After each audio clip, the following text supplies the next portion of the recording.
Bapak, hari ini kami mau ibadah lagi, mau ketemu sama Engkau. Tuhan tolong pimpin kami ya. Yuk semua yang udah siap sama-sama katakan, amin. Wow, aduh adik-adik tahu gak sih Tuhan itu ya pengen kita ini ngelakuin pekerjaannya sama-sama. Jadi yuk sama-sama kita mau pakai waktu ini sekarang. Coba semua yang udah siap sama-sama bilang, yes, Yes. yes. Waduh, kurang kedengeran ya kalian. Iya. Kita ulang lagi ya. Semuanya udah siap, semua bilang yes. Yes. Wow, pintar semua udah siap ya. Ikutin gerakan kakak sama-sama. I will fight this fight. I will run this race. I will serve you Lord in all I do till I see your face. Lagi. I will fight this fight. I will run this race. I will serve you Lord in In all I do till I see your face. Sekarang kita mau buat salib sama-sama. I see the cross before me. Pintar. So I keep on pressing on. Coba mana telinganya? God is calling, so I won't look back. His word is keeping me on the track. Jesus. To Kita mau nyanyi Jesus. sama-sama. To Jesus. To Jesus. Oh, I will fight this fight. I will run this race. I will serve you Lord in In all I do till I see your face. Lagi sama-sama. I will fight this fight. I will run this race. I will serve you Lord In all I do till I see your face. Kita mau bikin salibnya lagi ya. I see the cross before me, so I keep on pressing Wajah semua manggil nih adik-adik mana telinganya? God is calling, so I won't look back. Pintar. Word is keeping me On the track. Jesus itu siapa? Jesus. Pintar. To Jesus. To Jesus. Oh, I will fight this fight. I will run this race. I will serve you Lord In all I do till I see your face. Mana gerakannya yang siap? I will fight this fight. I will run this race. I will serve In all I do till I see your face. Yang masih semangat, lebih semangat lagi. I will fight this fight. I will run this race. I will serve you Lord In all I do till I see your face. Terakhir sama-sama.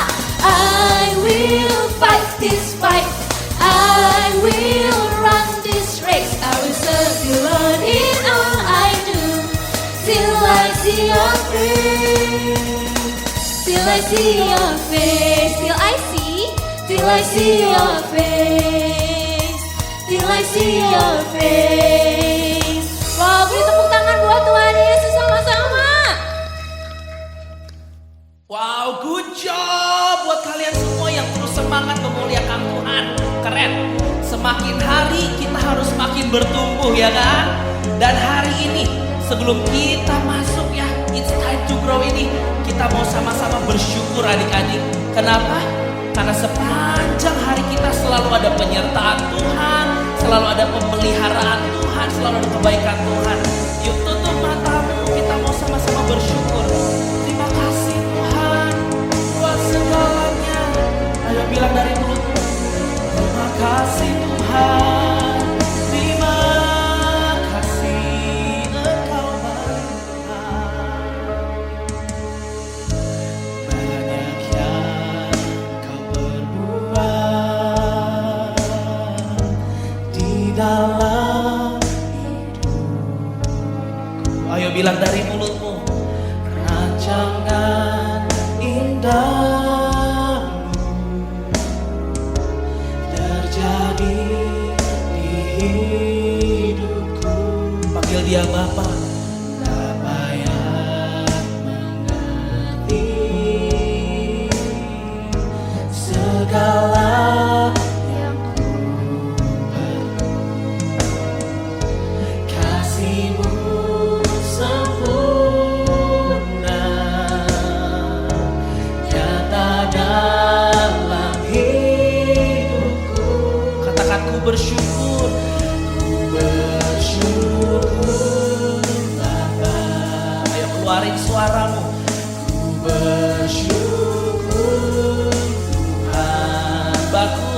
lagi. Buat kasih setiamu di dalam hidupku, bersyukur. Kami bersyukur, bersyukur Bapa. Yes God, ku bersyukur Tuhan. Buat kasih setiamu di dalam hidupku, ku bersyukur Tuhan. Bagus adik-adik, biar lagu ini menjadi penyembahan kita buat Tuhan. Lagu yang sederhana, ayo nyanyikan dari hatimu. Come on. Apa yang mengerti segala yang kami perlukan, segala yang ku perlu. Sebab ada kasih-Mu Tuhan, Kasih-Mu sempurna, nyata dalam hidupku. Angkat kedua tanganmu, ku bersyukur Bapa. Kami bersyukur, bersyukur Tuhan Yesus. buat kasih setiamu di dalam hidupku, bersyukur, Kami bersyukur, bersyukur Bapa. ayo bilang dari mulutmu, ku bersyukur. Syukur Yes Lord, yes Lord. buat kasih setiamu di dalam hidupku, ku bersyukur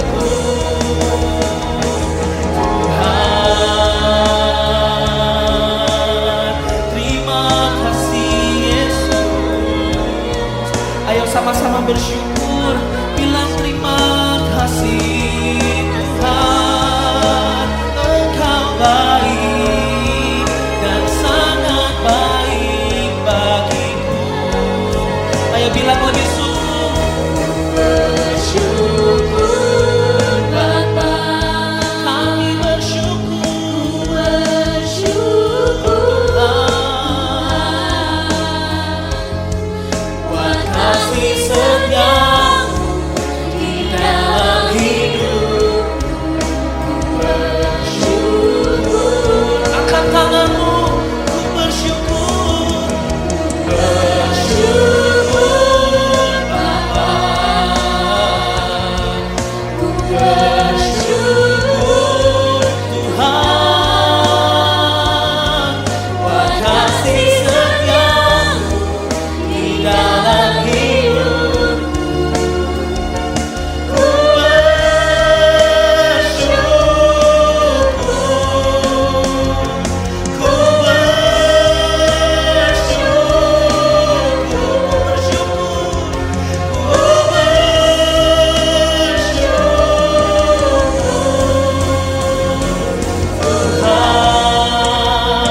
Yes God, kami bersyukur buat pemeliharaanmu.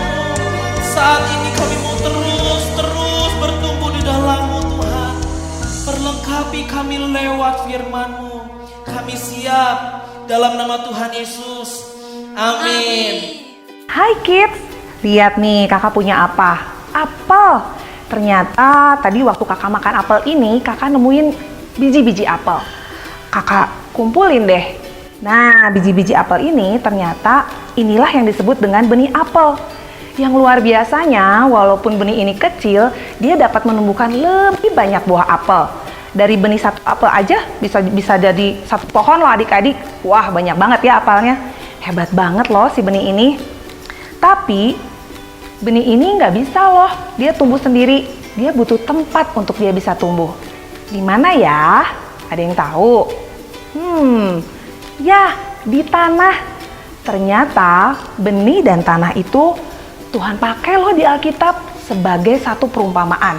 di Matius 13 ayat 1 sampai 23. Waktu itu Tuhan sedang duduk di tepi danau, lagi bercerita kepada murid-muridnya dan orang banyak dengan sebuah perumpamaan tentang seorang penabur yang keluar untuk menaburkan benihnya. Dan diceritakan bahwa benih yang jatuh itu ada di berbagai jenis tanah. Benih itu apa sih? Benih itu adalah firman Tuhan, dan tanah itu menggambarkan hati manusia. Ternyata ada 4 jenis tanah yang diceritakan dalam perumpamaan ini. Sebagian benih jatuh di pinggir jalan, datanglah burung dan memakannya hingga habis benih itu. Tanah pinggir jalan adalah orang yang dengar firman Tuhan tapi tidak mengerti dan dia cepat lupa. Jadi iblis datang ambil benih firman itu dari hatinya. Sebagian lagi, yang kedua tuh, jatuh di tanah berbatu. Karena tanahnya sedikit, waktu matahari terbit, layulah dia dan menjadi kering. Karena dia tidak berakar. Tanah yang berbatu-batu adalah orang yang dengar firman Tuhan, namun karena akarnya tidak tertanam dengan kuat, dia cepat gembira, tapi dia juga cepat kecewa adik-adik. Sebagian benih lagi jatuh di tengah semak duri. Sebagian besar tumbuhlah semak duri itu, lalu menghimpit tubuhnya sampai benih itu jadi mati. Tanah yang bersemak duri adalah orang yang dengerin firman Tuhan, tapi dia lebih cinta sama dirinya sendiri daripada cinta sama Tuhan. Sering khawatir, akhirnya ya nggak bisa berbuah. Dan yang terakhir, sebagian lagi benih itu jatuh di tanah yang baik. Lalu ia berbuah. Ada yang 100 kali lipat, ada yang 60 kali lipat, ada yang 30 kali lipat. Tanah yang baik adalah orang yang dengar firman Tuhan, mulai belajar mengerti dan melakukan firman itu. Akhirnya benih firman Tuhan itu berbuah deh dan bermultiplikasi.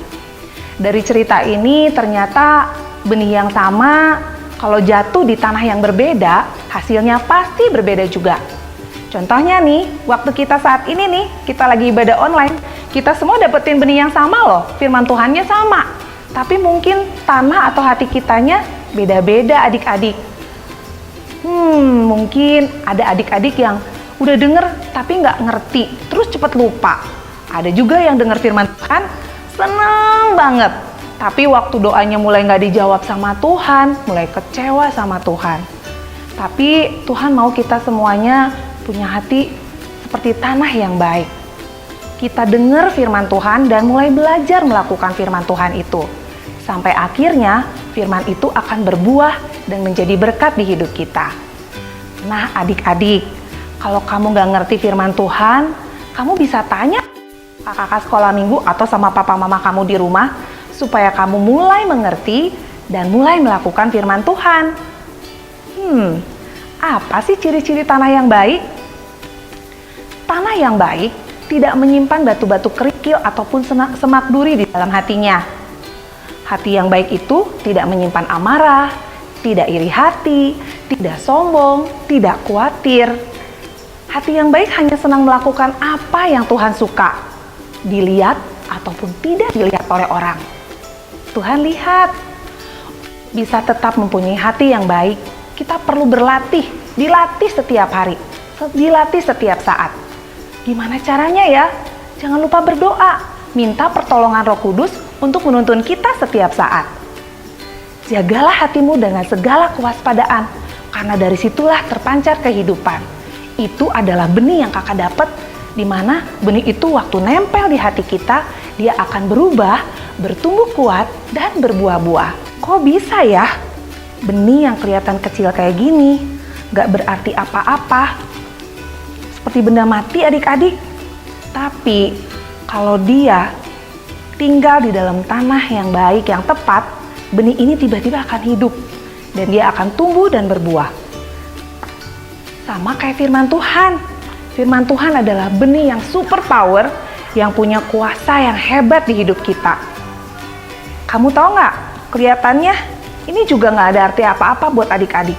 Padahal sebenarnya setiap firman ini adalah perkataan firman Tuhan. Dan benih ini punya kuasa di hidup kita. Waktu dia nempel di hati kita, hati yang baik, wah, hidup kalian pasti nggak akan sama lagi.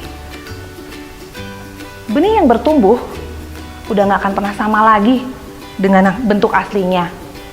Dia akan berubah adik-adik, dia akan bertumbuh dan semakin besar hingga bermultiplikasi. Untuk bisa tumbuh kuat, dia juga perlu waktu adik-adik. Nah, hari-hari ini nih, kita harus pergunakan waktu kita dengan bijaksana, waktu kita dengan baik. Jangan malas-malesan, karena hari-hari ini adalah jahat. Yuk, sekarang kita responi semua firman Tuhan itu dan kita mulai melakukannya. Mungkin kita mulai dari hal yang kecil dulu deh, mulai menghafal ayat hafalan yang hari ini kita nanti lihat. Lalu berikutnya kita tambah, kita mulai baca tuh tentang penabur yang tadi Kak Siti bilang, baca semuanya. Lalu kita tambah lagi Mazmur 91, Mazmur 23 dan lain-lainnya. Terus menerus akan terus bertambah, benih kita akan semakin banyak. Dan nanti benih itu akan hidup, tumbuh setiap hari dan akan membuat hidup kita jadi berbeda. Kita akan jadi seperti Kristus. Kakak pernah loh dulu nyimpen kesel, marah, gak mau mengampuni sama orang lain. Lama banget. Kakak pikir, gak ada yang tahu ini, gak apa-apa. Tapi ternyata Tuhan tahu. Tuhan sedih banget. Karena ternyata benih firman Tuhan itu gak bisa hidup dan tumbuh di dalam hidup kakak. Tahu nggak waktu itu tidak tumbuh? Kakak ngejalanin hidupnya nggak semangat, asal-asalan, malas-malesan. Aduh adik-adik, ternyata kakak udah buang waktu kakak dengan sia-sia. Sampai akhirnya kakak memutuskan untuk percaya sama Tuhan. Mulai deh kakak belajar sedikit demi sedikit mengisi hari-hari kakak itu dengan benih firman Tuhan. Mulai suka dengar firman Tuhan, mulai suka baca firman Tuhan, mulai senang berdoa, muji nyembah Tuhan. Waktu kakak mulai ngumpulin benih, lama-kelamaan benih itu jadi hidup di dalam hidup kakak. Nggak kerasa, hidup kakak tuh ada tumbuh semangat baru. Berubah adik-adik, setiap hari kakak nggak males-malesan lagi, kakak jadi semangat. Lalu setelah kakak ngerasa udah tumbuh tuh, firman Tuhan yang ada dalam kita itu, benih itu, menghasilkan buah.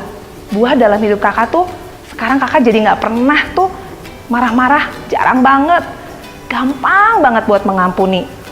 Dan tahu nggak, kakak paling suka belajar untuk mengucap syukur dalam segala hal. Dan tetap bersuka cita apapun keadaannya. Ayo adik-adik, siapa di antara adik-adik yang mau berubah?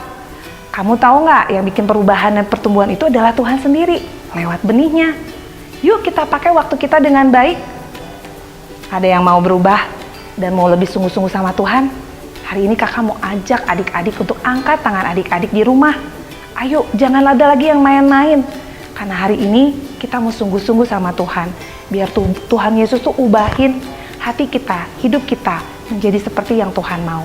Yuk kakak ajak adik-adik berdoa, angkat tangan adik-adik. Tuhan Yesus, terima kasih ya buat hari ini. Kami belajar untuk kami boleh jadi tanah yang baik. Itu gak gampang Tuhan, tapi kami mau belajar dan kami mau melakukan seperti apa yang Tuhan suka. Tolong kami ya Tuhan, untuk kami jadi anak yang sungguh-sungguh, hidup, bertumbuh, dan berbuah-buah manis di dalam firman Tuhan. Terima kasih ya Tuhan buat hari ini. Kami mau menyerahkan seluruh hidup kami ke dalam tangan-Mu. Dalam nama Tuhan Yesus, amin. Hai kids, Yohanes 9 ayat 4 berkata, kita harus mengerjakan pekerjaan Dia yang mengutus aku selama masih siang karena akan datang malam, di mana tidak ada seorang pun yang dapat bekerja. Kata Dia di ayat ini adalah Bapa di surga, dan kata aku adalah Tuhan Yesus. Tuhan Yesus mau mengajarkan kita untuk tidak menunda-nunda melakukan pekerjaan Bapa, seperti Bapa sudah mengutus Tuhan Yesus. Demikian juga Bapa mengutus kita untuk melakukan pekerjaannya. Nah sekarang yuk bangkit berdiri, kita nyanyi sama-sama ya. Kita harus mengerjakan pekerjaan Dia yang mengutus aku. Selama masih siang akan datang, karena tidak ada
Hari ini kita sama-sama buat jam pasir yuk.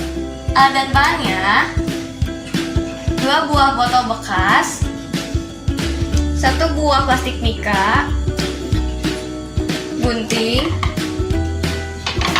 lem, spidol, dan juga gula pasir. Pertama, kalian minta tolong papa atau mama untuk memotong bagian botol jadi seperti ini. Ini bagian bawah botolnya. Lalu, lem bagian bawah botol di daerah sini ya. Kita lem seperti ini. Lalu, tempelkan jadi seperti ini. Hati-hati ya, nanti lemnya kena tangan. Selanjutnya, gunting plastik mika sesuai ukuran lubang botol. Kita tandai plastik mikanya dengan spidol.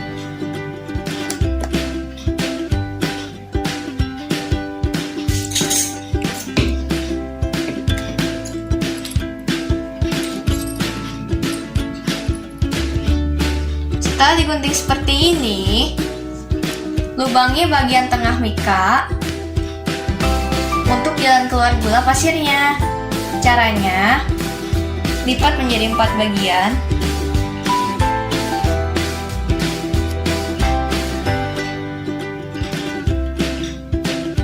Gunting sedikit ujungnya.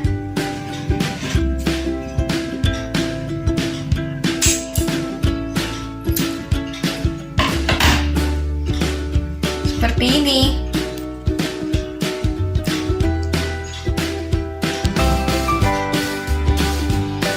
Lem bagian mulut botol.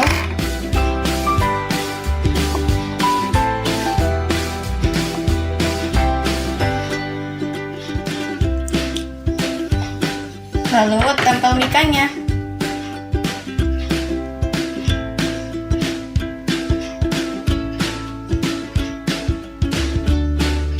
Sebelum kita lem botol satunya lagi, kita masukkan gula pasir terlebih dahulu.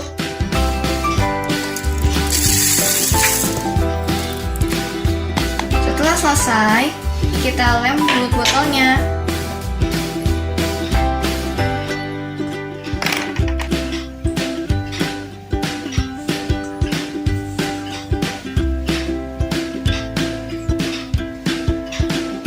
Lalu, pasangkan botol satunya lagi.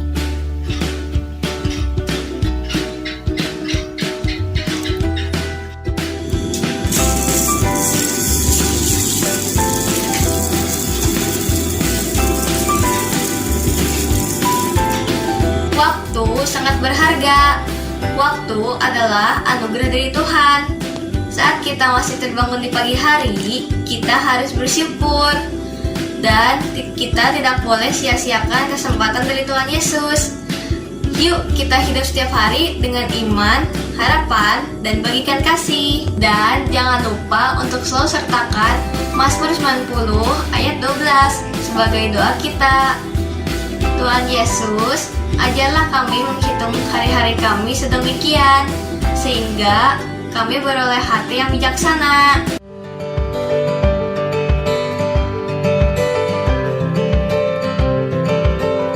Shalom parents, semakin banyak waktu yang parents habiskan bersama anak-anak, semakin dekat hubungan yang terbentuk. Semakin dekat hubungan, semakin besar pengaruh parents kepada anak-anak.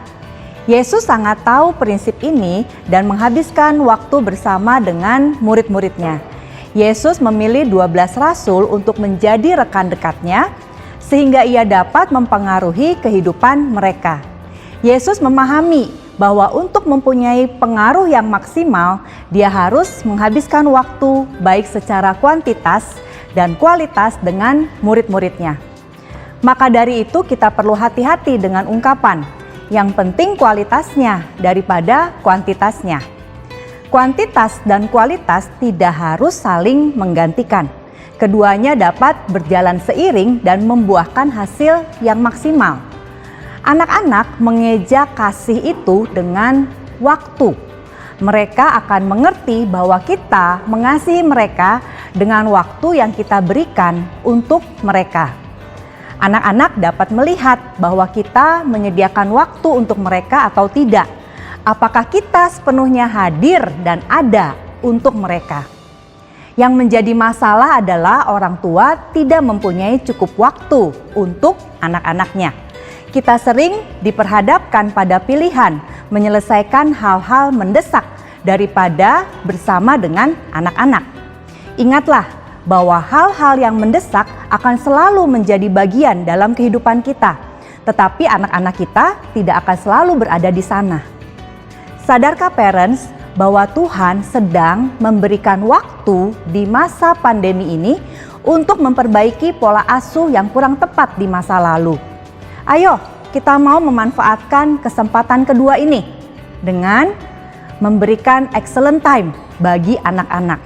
Excellent time yang dimaksud adalah waktu yang cukup dalam hal kuantitas dan kualitas untuk mempererat hubungan antara orang tua dan anak-anak. Bagaimana caranya? Yang pertama, ketika anak-anak ingin berbicara atau bermain, berhenti dari segala yang parent sedang lakukan dan beri mereka perhatian penuh. Yang kedua, lakukan hal-hal yang anak-anak suka, bukan hal-hal yang kita suka. Yang ketiga, bersedia mendengarkan dan meresponi hal-hal yang tidak penting yang anak-anak sampaikan. Seringkali kita bisa menemukan jalan masuk untuk mengajarkan value kehidupan dari sini. Jadi ingat ya, membicarakan hal-hal yang tidak penting itu penting. Parents, jangan ragu-ragu untuk menginvestasikan waktu kita bagi anak-anak. Semakin banyak waktu yang kita habiskan dengan mereka, semakin dalam hubungan yang akan bertumbuh. Semakin dalam hubungan, semakin besar pengaruh kita untuk anak-anak. Bukankah ini yang Tuhan mau? Supaya kita bisa mempengaruhi anak-anak untuk berketetapan hati, mengasihi Tuhan Yesus dengan segenap hati, segenap jiwa, dan segenap kekuatan. Tuhan Yesus memberkati. Time for quiz, it's time for quiz. Kids, pilih jawaban yang kamu anggap benar dan ikutin gerakannya. Get ready, here we go. Pertanyaan pertama. Berapa jenis tanah yang disebutkan dalam perumpamaan tentang penabur? 4, 11, 6. Kedua, di manakah sebaiknya benih harus ditabur? Di tanah berbatu? Di pinggir jalan? Di tanah yang baik? Ketiga, apakah arti benih yang ditabur di tanah yang baik? Orang yang mendengar firman, mengerti, dan berbuah. Orang yang mendengar firman dan mengalami kekhawatiran. Orang yang mendengar firman tetapi tidak mengerti.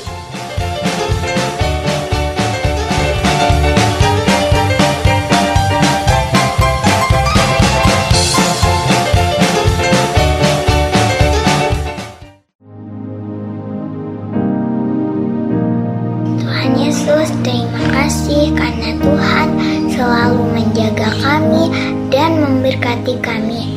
Tuhan berkati kami semua agar damai sejahtera dan sukacita, hibur yang kesusahan, cukupkan yang kekurangan, sembuhkan yang sakit, curahkan roh-Mu ke atas kami semua. Dalam nama Yesus. Yesus, Engkau Bapa kami yang baik yang tidak pernah berhenti menolong dan menjaga kami. Tuhan, tolong basuh negara kami supaya berjalan dalam takut akan Engkau, supaya kami juga menerima pembelaan Tuhan. Kami minta agar menghadapi pilkada tahun ini, negara kami diberi ketenangan, kerukunan, dan para pemimpin kami yang bijak untuk membawa bangsa kami menjadi lebih baik. Kau berkati dan lindungi Opa Niko dan keluarga, juga hamba-hambamu dan kakak-kakak dan kami semua agar dicukupkan dan diberikan kesehatan. Dalam nama Tuhan Yesus. Ayo kita angkat kedua tangan untuk menerima berkat Tuhan. Tuhan memberkati dan melindungi engkau. Tuhan menyinari engkau dengan wajah-Nya dan memberikan kasih karunia. Tuhan mengarahkan wajahnya kepadamu dan memberikan damai sejahtera. Terimalah semua berkat yang terbaik ini hanya di dalam nama Tuhan Yesus. Amin. Faith, hope, and love selalu